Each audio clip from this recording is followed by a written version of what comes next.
लोग एक काम करने के लिए अपने आप को डेडिकेट करते हैं। अगर आप कहते हैं कि मैं ये काम करूँगा तो आप कर दिखा पाएंगे।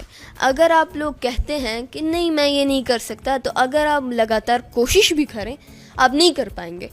It's a simple rule. अगर आप अपने टाइम को, अगर आप अपनी ज़िंदगी को डेडिकेट करते हैं काम के लिए, तो आप यकीनन उस काम को कर पाएंगे। बट अगर आप अपने रास्ते के अंदर, अपनी राह के ऊपर if you are giving up mid way, तो यकीनन आप हार मान लेंगे और यकीनन आप नहीं कर पाएंगे। किससे इंस्पायरेशन ली, किससे इंस्पायर होकर आपने ये सब कुछ किया?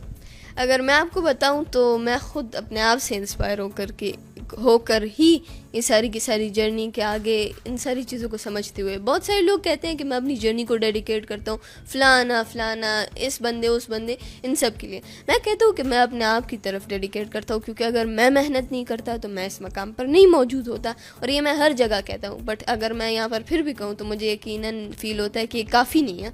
लोग अपने आप को क्रेडिट नहीं देते उनकी अपनी मेहनत के लिए, और औरों को कहते हैं ये तो उनकी वजह से और उनकी अल्हम्दुलिल्लाह उन्होंने मदद की तो इसलिए। नहीं, अगर आप मेहनत ना करते तो नहीं होता ये सब कुछ। अगर आप मेहनत कर रहे हैं तो इसीलिए तो ये सब कुछ हो रहा है। तो अपने आप को क्रेडिट दीजिएगा। और मैं कहता हूँ कि सिंपल अल्फाज के अंदर अगर मैं आपको समझाऊँ तो मेरी जो जर्नी थी